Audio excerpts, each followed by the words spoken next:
He was the smiling face America invited into their homes night after night. The king of late night, the man with the perfect suit, the perfect timing, the perfect golf swing.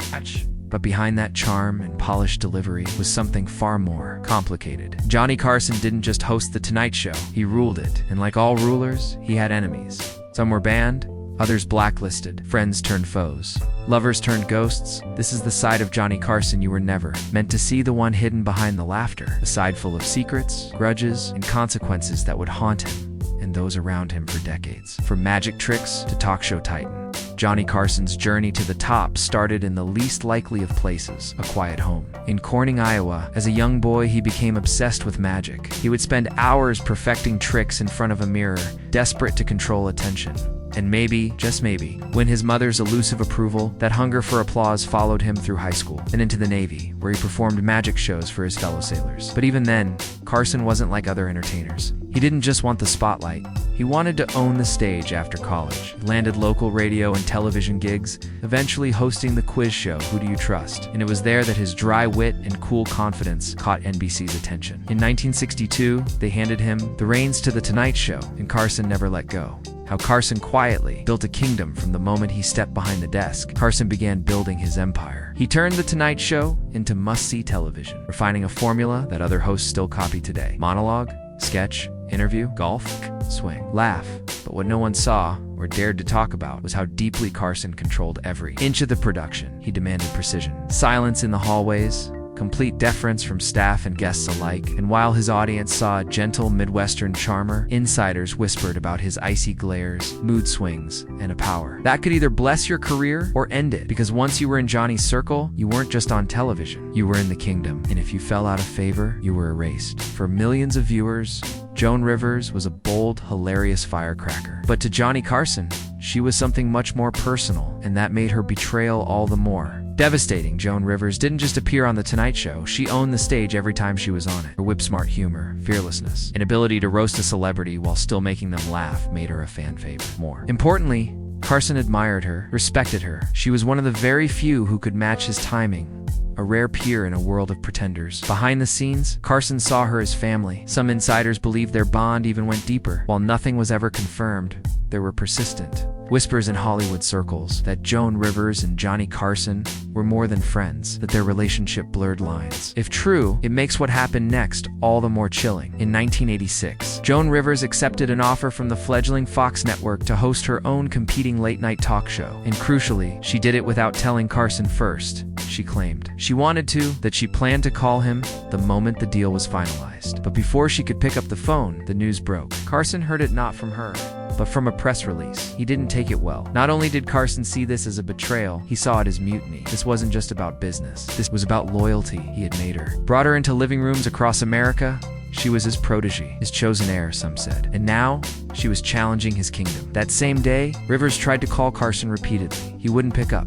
She sent letters, messages through mutual friends. Apologies, please. He never responded. Not once. And then came the hammer. She was permanently banned from The Tonight Show. No appearance, no mentions, no forgiveness. For the next 28 years until Jimmy Fallon took over, Joan Rivers became he who must not be named on Carson's show. Guests who appeared on her show also blacklisted. Her name was quietly scrubbed from NBC's promotional materials and internal history. A woman who had appeared over 90 times on The Tonight Show might as well have never existed. And the punishment didn't end with her career. Rivers' husband, Edgar Rosenberg, who was also her producer, took the brunt of the professional fallout. The Fox show tanked. The ratings dropped. Critics pounced. Rosenberg fell into a spiral of depression. And in August 1987, he died by suicide. Rivers was devastated. And though she never blamed Carson directly, many believe his coldness contributed to the darkest period of her life. In interviews years later, Joan admitted she still didn't fully understand why Carson reacted the way he did.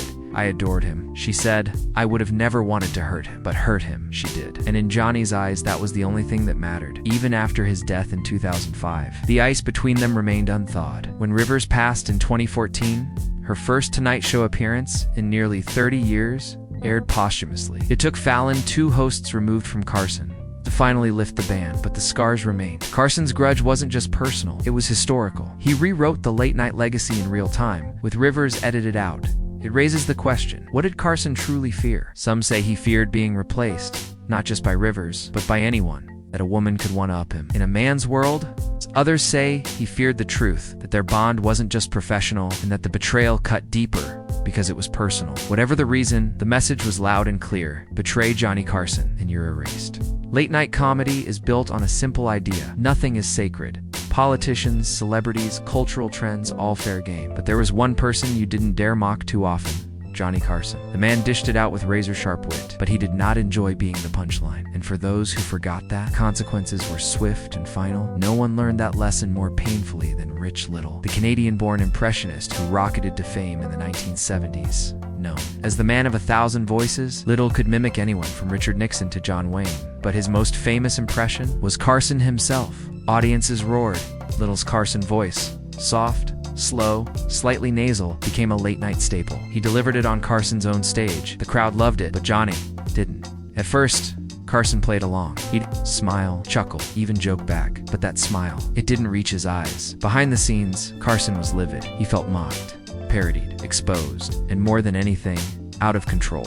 In 1982, Rich Little stopped getting calls. No bookings, no explanations. He was quietly, cleanly cut off. The man who helped define late-night comedy had become persona non grata. When asked about it years later, Little was diplomatic. Claimed Carson banned him because his material had grown stale, but then he added a line that said it all. Johnny didn't like being imitated too much, especially if the imitation was too good. Little got the last laugh in a sense. He played Carson in the 1996 HBO film The Late Shift, which chronicled the behind-the-scenes power struggle over The Tonight Show succession. The movie aired all the dirty laundry: Carson's temper, his grudges, his manipulation of NBC executives. It wasn't flattering in Little's impression. Pitch-perfect, Carson never commented. He didn't have to. Then there's Dana Carvey, the Saturday Night Live icon famous for his impressions: George H.W. Bush, Ross Perot, and yes, Johnny Carson. Carvey's parody, dubbed Karnak the Mildly Irritating, was a direct riff on Carson's famous Karnak the Magnificent character. The sketch exaggerated Carson's quirks: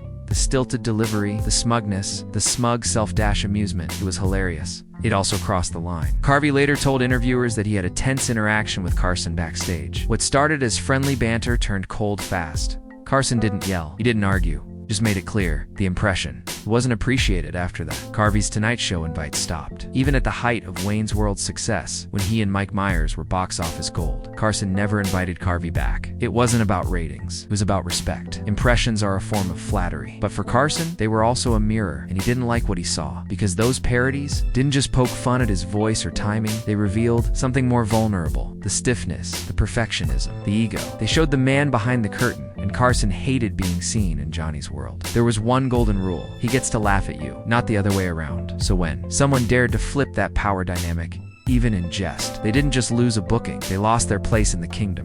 Some bands were about more than bruised egos. Some were about chaos. Take Bobcat Goldthwait, the unpredictable comedian who once lit a chair on fire during an appearance. The flames made headlines. Carson was furious. Goldthwait was fined and blacklisted immediately. Then there was Howard Stern, in a wild on-air stunt. He brought a bikini-clad model onto the set and turned the appearance into a circus. Carson wasn't present, Jay Leno was, but the message was clear. Stern never got near that desk again. Kathy Griffin, her brand of shock comedy, often poking fun at the establishment, didn't sit well with NBC brass or the Carson legacy. She was effectively locked out for life. These weren't just bans, these were warnings. Not all battles were waged on television. Some were personal and dangerously close to explosive. In the late 1970s, Carson began mocking singer Wayne Newton. In his monologues, poking fun at his appearance, voice, and rumored ties to the mob, but Newton wasn't laughing. One day, he walked into Carson's office and confronted him directly, and without a smile. According to Newton, said, "If you ever do that again, I'll knock you out." Carson stopped the jokes. Feud never healed. Behind closed doors, Carson seethed over being challenged, and Newton's career, though not destroyed,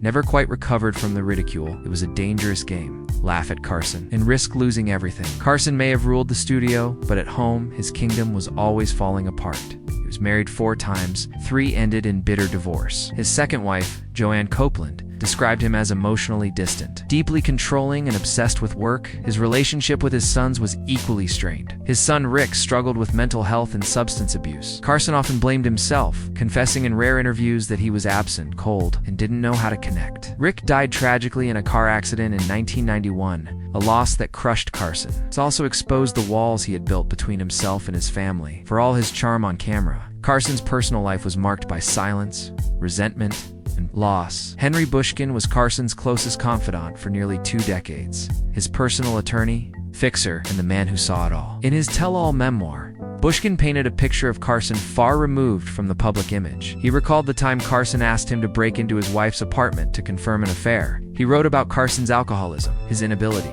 to handle criticism, and his emotional breakdowns. Bushkin claimed Carson kept a pistol in his desk drawer, that he could cry uncontrollably in private moments, then return to the stage with perfect timing just hours later, that he trusted almost no one and suspected betrayal everywhere. The book was a bombshell, and it confirmed what many suspected. Johnny Carson was not just America's favorite talk show host. He was one of its most tormented. Carson's relationships were littered with betrayal, jealousy, and emotional silence. His second wife, Joan, was said to have had an affair with NFL star Frank Gifford, a scandal that Carson never discussed publicly, but never recovered from privately. Rumors also swirled around Carson's closeness with Joan Rivers, a relationship that may have been more than professional, especially during the peak of her appearances on The Tonight Show. Neither confirmed anything, but their chemistry and the depth of Carson's betrayal when she left suggests something deeper.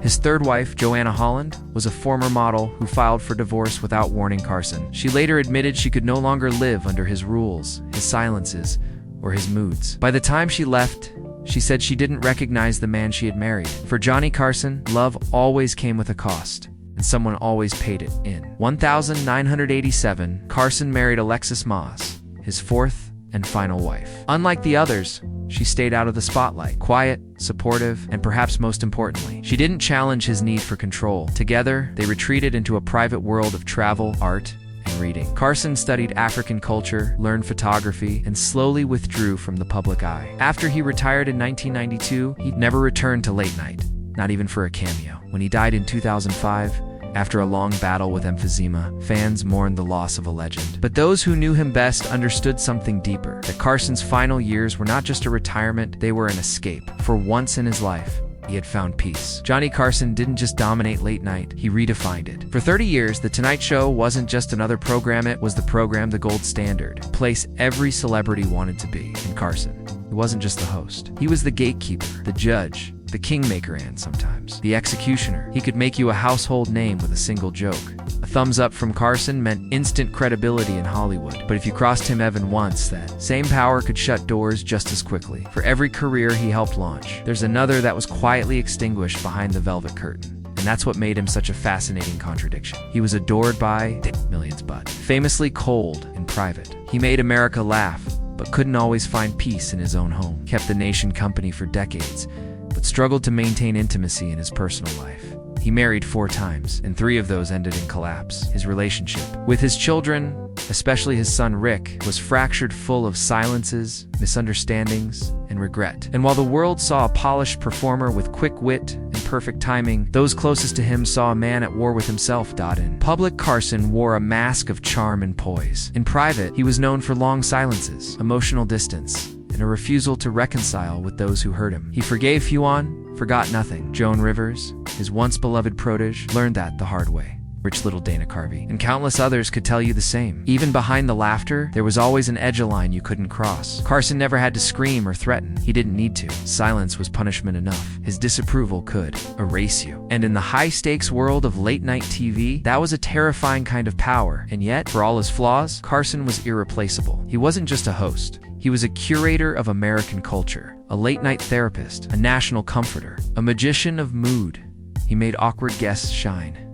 He smoothed over scandals with a smile, and he made you feel like you were in on the joke even when the joke was on him. His signature golf swing, his soft shoe recovery dances, his knowing glances to the band, they weren't just habits, they were rituals. And for millions of Americans, they were part of their bedtime routine. When Carson finally retired in 1992, the entire country felt it. Final show, with no guests, just Johnny, Ed McMahon, and the band, felt like a goodbye to an era. His last words? Simple, quiet, but unforgettable. I bid you a very heartfelt good night, and that was it. No drama, no fireworks. Just Johnny, bowing out with dignity. But here's what makes Carson's story so haunting. Even in death, he remains an enigma. He left behind no memoir. He rarely gave interviews, never commented on the controversies, never addressed the bands, the feuds, or the pain. His friends respected his privacy.